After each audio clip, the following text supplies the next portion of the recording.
Сайн байцгаана уу хүнд үзэгчдээ. Өнөөдөр орой манай дефакто нэвтрүүлгийн зочноор Монгол Улсын өргөмжит консул Денверт суугаа Жэймс Вагенландер оролцож байна.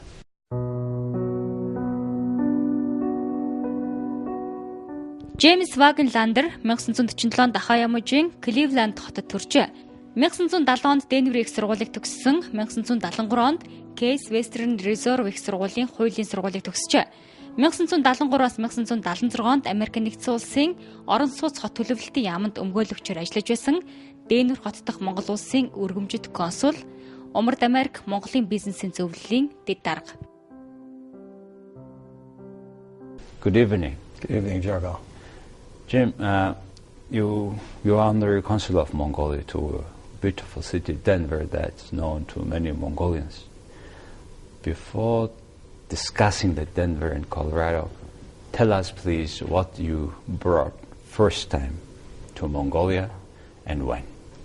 I first became involved in Mongolia, Jargal, in 1989 when I decided that my small law firm would want to do some legal work in Mongolia, as well as with the hope of connecting Mongolia to Colorado and that portion of the United States.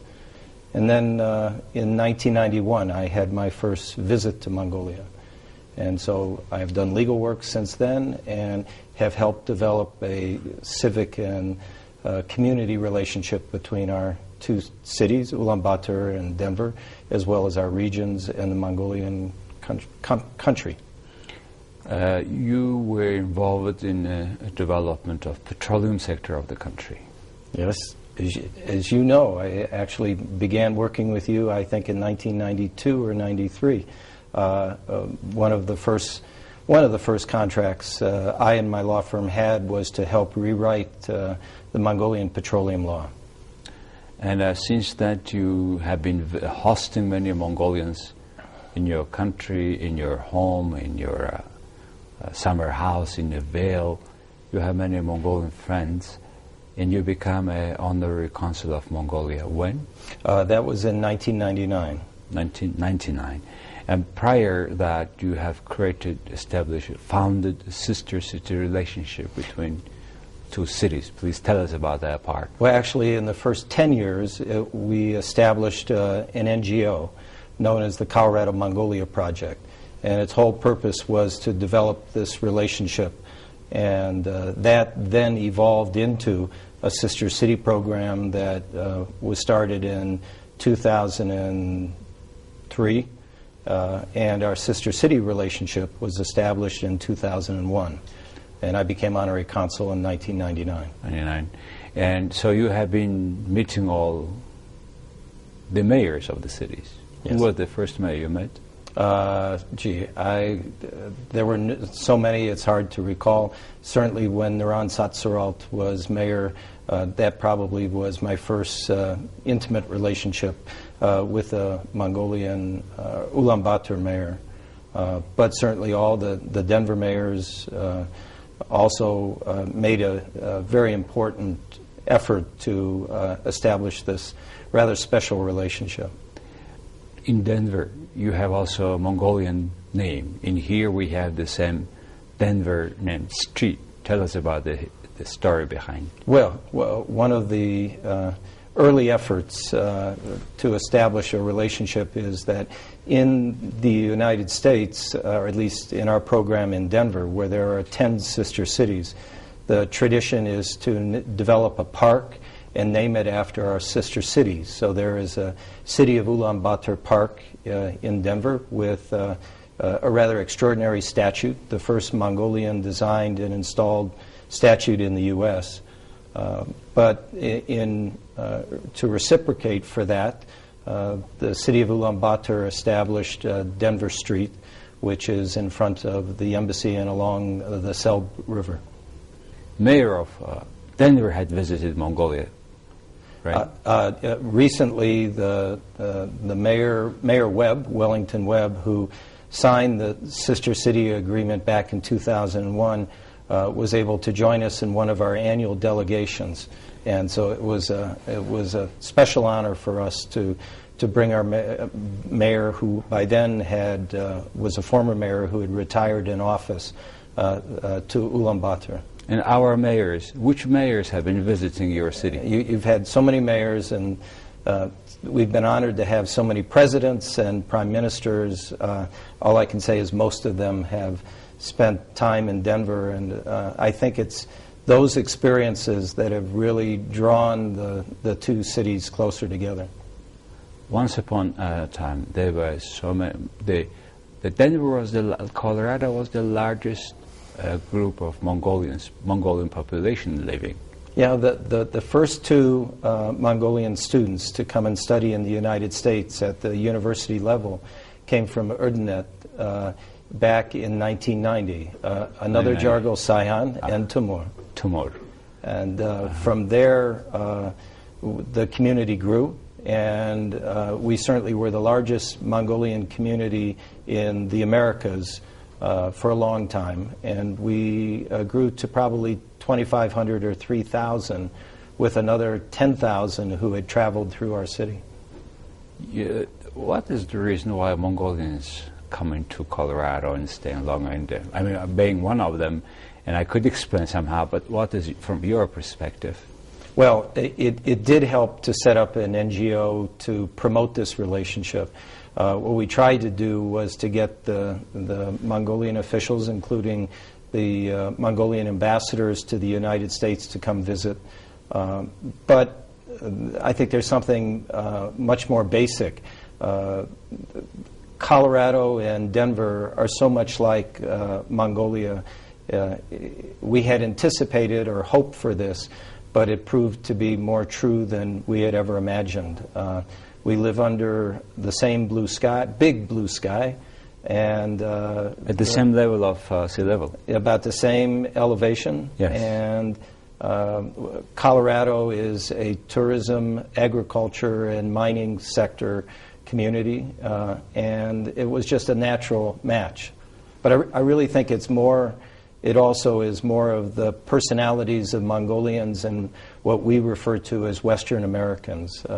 People who I think grow up and live under a big blue sky have remarkable personalities and common personalities. Let's talk a little bit about those Mongolians who live in Colorado, who is celebrating Nadam, and every time you visit there. And what was interesting about last Nadam? Tell us. Well, Nadam in Mongolia or Nadam days in Colorado, Denver. Well, we all, for many years now, we celebrate Nadam in Denver, and one of they're wrestling, and we make an attempt at horse racing, but in the city we cannot do that, so we do equivalent where the children ride artificial horses. But it's just a great celebration. Yes, that it is, and it's a good chance for Mongolians, not only from Colorado, but from other areas, to come together. Exactly. I think Denver for a long time has been the center of Mongolian activity in the United States.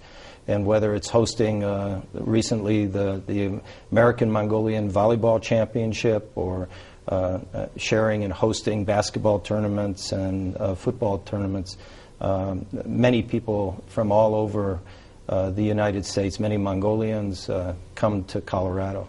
There was once also an agreement between Mongolian government and the University of Colorado. Tell us about that, and what is the situation now? Well, early on, there was a special relationship between Colorado School of Mines and Mongolia. The first two students were studying there, and many followed after that. To supplement that, we were helpful in establishing a formal relationship between the Ministry of Education and the University of Colorado at Denver. And so probably 600 students came to study under that program until it ceased. And as your audience may know, you are a graduate of the University of Denver, and with a master's in business administration. So I am, and I'm very honored to have this. And as a fellow alum, I'm honored as well. And you have introduced me to this school. The Colorado School of Mine in Golden, which is a quite good base for learning, for preparing people from Mongolia for the bigger businesses who have a lot good cases of graduates of those schools are doing successful mine and business in the country. There was also another thing, the first American investor into the country, Mr. Wagner, is also from Colorado, and your old friend. Tell us about how he decided to come to Mongolia. Well, Caterpillar was the manufacturers of the Caterpillar equipment, which are heavy equipment items. Their vice president for Asia was sitting on the board of the North American Mongolia Business Council. And I, too, was sitting on the board and was constantly, I and others were promoting the connection between Colorado and Mongolia. And they were looking for a franchisee to come in and operate Wagner equipment, as it's known in Colorado, New Mexico, and western Texas. Was one of their finest franchisees. And they decided that there was this already established this connection between Colorado and Mongolia, and they went to one of their best people and said, would you like to take this leap and work in Mongolia? This is the first time Joe Wagner and his company, and now his son Bruce, had expanded outside the United States. And it's been a great success for both Mongolia and for Wagner Asia, which they are known, their entity here in Mongolia, and I think very good for Mongolia as well. Yeah, Bruce and Joe Wagner, they were one of the pioneers in large-scale investors to the country, and business goes well, and it was a good standard. It was, and they're an excellent company, and we're very proud of them. Jim, you're a lawyer. Your law firm has all the time been doing defending interests of American Indians. Please tell us about that part of your business. Well, I've been practicing law for 38 years, and for 36 years I have had my own law firm, and it's a small law firm. But throughout the career of this firm, we have primarily represented American Indian tribes as their attorneys, mostly in the field of construction and housing. And the other, it's probably 80% of the time is representing Indian housing authorities as they're known in the U.S., but the rest of the time we represent other public housing agencies and do our work with Mongolia or with Mongolians in the United States or foreign investors here in Mongolia. Those low income, also the other name is low income family houses, affordable small houses but with everything connections, and you have been helping them to build up the sort of small townships all around America in your areas where your customers live. Tell us about these specific houses. What is this? Is it something that we can think of about when we fight with the smog to replace easily in faster gear area with that affordable small housing? What do you think? What is your take? Well, it is hard to generalize about American Indian tribes and the tribal members who live on their reservations because there is great diversity. We've represented over 100 separate Indian tribes over the years. But the core of our practice is representing what is known as the Northern Plains tribes. And they were traditionally nomadic society and a hunter society that traveled. So they honestly do not try to build towns and villages. They are more interested in dispersed housing, scattered housing that is placed all over their reservations. I think the lessons that they have learned and that our firm has learned are quite applicable to Mongolia, both in rural housing and in urban housing. Almost all their housing is single-family detached housing, meaning they are not apartments, they are not apartment buildings. And I think there are valuable lessons for the city of Ulaanbaatar as they now proceed with this new effort to address housing conditions in the Gir suburbs that can be applied. There are other projects you have been involved with yourself. As I recall, many years ago you were on the board of that newly established or to be created town on the basis of the former airport, now which is called very diverse, one beautifully arranged part of the Denver city, Stapleton. Please tell us how you become. You were also on the board of Hall City, Denver, no? No. On Stapleton. Only Stapleton. So how come that you have become? Is it what, paid worker? What? Tell us about the structure. This is volunteer work. Yes. When the decision was made to build a brand new airport in Denver and to abandon the existing airport that was close to downtown, there was a need to decide what to do with the abandoned property. It was a big challenge because there's no infrastructure. It was designed, grew as an airport, and so there were no roads, no water lines, no sewer lines. And there is an ethic in the United States of community involvement in making these decisions, not for one private contractor or for the city to decree what will be done, but they engage the community. And we insisted that they engage the community in this decision. So the mayor established a large advisory board 22 years ago, which I have sat on ever since. How many people are on the board? It varies between 20 and 30 members. It's a volunteer board for all the volunteer, large project. Nobody is I'm paid. asking this project also because the time of your visit this time and the will of our new mayor from our Democratic Party first time, and his plan to get also involved community. So this community board, and you are staying there, and please tell us, there was a big field, left airport, what you had in mind? Well, it was interesting, some of the paid advisors that the Community Advisory Board had retained to give advice recommended that warehouses should be placed on this parcel. The community said no, and the members of our advisory board said we wanted to develop a residential neighborhood and be on the cutting edge of what is urban design in the world today.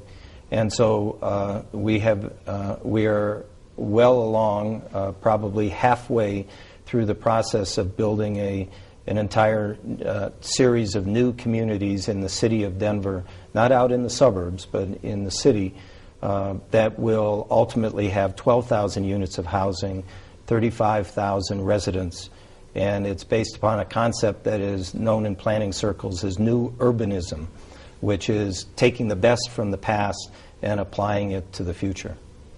And what does that mean? It's a combination. I saw it, very expensive houses, somehow combined different level income houses in a very beautiful setting.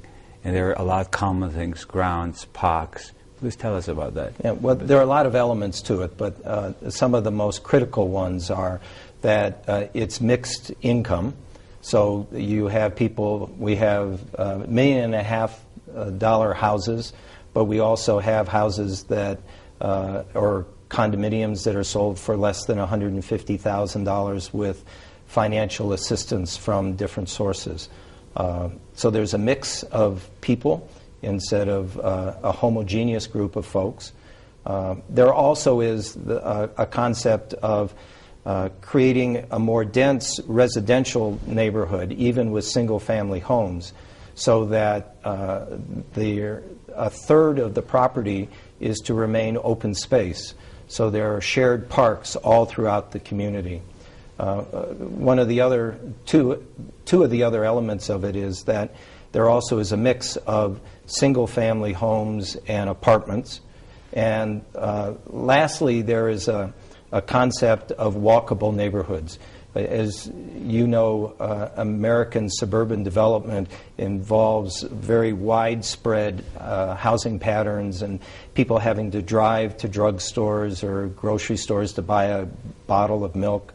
And new urbanism and the Stapleton concept threw that aside and created small neighborhood centers that are scattered throughout the development, so that people can walk to these places. Can communicate as well. Well, yes, the idea is to get them to live together again instead of hiding inside their homes. So there are no driveways or garages in the front of the house, and almost all the single-family homes have porches on the front so people can sit on them and talk to neighbors who walk by. When you talk about apartments, you don't mean those high-rise we have. How many floors was the maximum there? Well, in downtown Denver, there is a plan to build high-rise condos and apartments. Stapleton is about 10 kilometers from downtown Denver. And therefore, there may be a few high-rises, but most will be mid-rises that probably will be no taller and are no taller than about 5 floors. Jim, the other things always reminds and always recalls back my memory with a lot of pleasure is a park of Denver. And even I was told that about 150, 200 years ago, there were almost no trees in the city. That's right. And now it's full of greens, parks, you know. You run and it's like, it's a fantastic place to run and to enjoy. How you are making sure that every new community makes so many trees, parks, and where they run? Well, what is behind? Well, but you're exactly right. Denver basically existed on the steppes of the American West. The only trees that existed were along a few creeks. And so when Denver started being developed 150 years ago, it developed very poorly. And in the early 1900s, about 1920, there was a movement in the United States called City Beautiful. And it was an attempt to make urban communities attractive rather than really pretty depressing places. And Denver took that to heart and started planting trees and developing parks throughout the city. And today they continue to do that. So it is a city of parks, and millions of trees have been planted. And so the city core itself is enveloped in beautiful old trees that now have existed for 80 years. So now, even on your own land, you cannot make whatever you want. You should be, the design should be permitted under the general master plan of the city. Yeah, one of the areas I practice in is land use law, which are laws and practices in the United States how to develop property. And both through private restrictions and plans of a developer and government-imposed requirements, there are careful restrictions and guidelines that are established for development. Jimmy, this time and last time as well, you have been visiting our new garden in the city, Ulaanbaatar, which is they are developed. Unfortunately, they have, our mayor office successfully sold our first Central Park of Children, we call it, and they have started a new one, and I did not believe much, but I visited a beautiful place. What can we do to improve it, and what is your connection with that? Well, it's something that I'm personally interested in, but so is the Sister City program. We have what's called a Ulaanbaatar Denver Sister City Committee. It's a civilian or person-to-person program that is sanctioned by the city and county of Denver and supported by the city council and the mayor.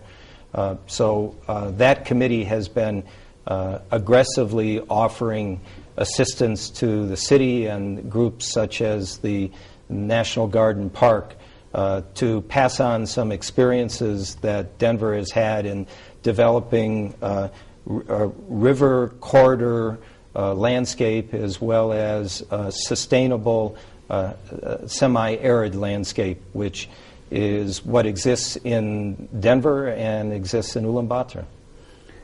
I also recall that under this Ulaanbaatar-Denver Sister City program, you have been inviting professionals of city development visiting Ulaanbaatar and giving advice free. And I recall one of the engineers who was the city traffic person told many years ago that you're a bridge, you're a peace bridge, and the road on two sides does not match the need of the traffic jam. You remember? Of course. And now you see that it's changing. How do you evaluate those parts of your work that bring you many urban city professionals to the Ulaanbaatar city? Well, how is it going on now? I think it's expanding. There is the opportunity to do even more than what has been accomplished to date.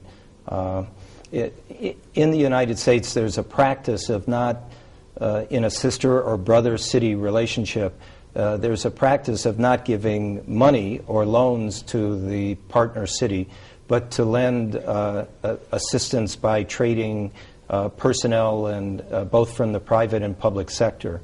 And you're exactly right. We've worked very hard in bringing people to Ulaanbaatar that can share some of their observations. We then also learn from the experiences here in Ulaanbaatar. Right now we're proposing and working very hard to bring a program that we hope will be accepted by the city and the mayor of a greening of the city, a program that involves the Denver Botanic Gardens, which is an NGO that has a magnificent garden in Denver, but also has a strong research arm that understands the issues of building sustainable landscape in an area such as Denver, a high plains area we call it, grasslands area with low moisture that exists in both Ulaanbaatar and Denver. With the Botanic Garden, which is marvelous place, which is one of the most lovely place in the town. Many people comes and it's different aroma there, right? So those people will be, or are they coming to Mongolia to help to grow exactly those cultures that is suitable for this climate? One of the things that the Denver Botanic Gardens has discovered is that there's a place for a very lush green garden, and certainly they have one of the most beautiful ones in the world, maybe. But they also understand, as has the city and county of Denver, that not all gardens can be not all parks can be beautiful green lawns. You have to develop a system and a landscape that can be sustainable, that can continue to function and not deteriorate, one that doesn't always require that much water. So Denver, both through the Botanic Gardens and through Stapleton, has learned how to incorporate a lot of different elements to a park system that makes sense in environments such as this. Such as you have here in Ulaanbaatar. Jim, you're a lawyer and you have been practicing law many years and you're living in Denver, but you are not from Colorado. Where you have done your school and who are your parents? Well, it's interesting. Denver is filled with immigrants from not only elsewhere in the United States, but from around the world. By American standards, it's a fairly new city, only 150 years old. I actually grew up in an industrial city back east called Cleveland, Ohio, and grew up there. My father was a successful businessman, as were my grandfathers. I had 3 brothers and a sister. One remains in Cleveland, but the others have scattered around the country. And I, after graduating from law school, returned to or came back to Denver, where I had done my undergraduate work, and set out to make my own way in Denver rather than stay in my hometown. So you want to be independent? I did want to make my own life, yes. Okay. And I found a beautiful wife to join me as she did the same. Children? Two great sons, one who's 34, who followed in one of my interests of urban planning. He works for a large international engineering and planning firm. And the second son is 27, and he is an assistant director of a great NGO that is working hard to regain respect for elders in our society. Their names are Will and Tom. You know, I think you have described it. I think it's the most what is happening in this country after 50s in the U.S. As much as I know, I have been traveling around many visited states, and you're sort of reflecting that independence, the way how you find your own dream. Are you happy? I'm very happy. I have a wonderful family. I need to mention I have 3 great little granddaughters from our oldest son, a wonderful wife, live in a fantastic place, and have a career that I do not want to stop, even as I get older. And most importantly, or certainly very importantly, have over the last 22 years developed an understanding and a relationship with Mongolia that I find absolutely fantastic. How do your grandchildren call you? Oh, Jargal, this is a planted question. Yeah, they call me Jimbo. Why? Well, my wife is Chinese American, and her name in Cantonese, she was born in the United States, but her parents were not. Her name in Cantonese is Nin Nin, a very nice name. My name in Cantonese would be Yaya. And when our first granddaughter was born, I just didn't want to be called Yaya. Okay. And I didn't want to be called Wagenlander, or Grandpa. So I used a name that one of my son's soccer team used for me, which is Jimbo. You play a lot of sports for many years, and you ski, you run. How do you see that connection of sport development in Ulaanbaatar city, if you may say something? I know the love of sport in Mongolia, and I know you share with the people of Colorado a great joy for competition and achievement. But quite frankly, today I don't see the facilities in Ulaanbaatar that support that kind of activity. We probably have 1,000 soccer fields in Denver, in the metropolitan area. Yeah, Denver is how many million people? 2.5 million. 2.5. We have 1.5 here. You had 100 soccer fields. We have maybe 2, 3. Our teachers, directors of our secondary schools, they have sold or they have their land for soccer fields, unfortunately. Jim, you have been visiting this country almost every year. You have gone through all these changes we made. What's your take today after 20 years of these changes? Well, my observation that I've thought about recently and have spoken about is that I had the unique opportunity to see Mongolia go through its first transition. I now think it's going through a second transition, and one that's probably more important than the one 20 years ago. I think Mongolia is at a crossroads. I say this to my friends respectfully, whether they're in the government or not, and that is that in the next 3 to 5 years, the fate of this country will be decided. I think you will have prosperity, but whether that prosperity is spread amongst the population or goes only to a few people is yet to be decided, and I think Mongolia will decide that. This time you visited your, as honorary consul, your new minister, Mr. Bald. And what's your plan as honorary consul? Well, I call him my boss, so and referred to him as that when I met him. He is an old friend.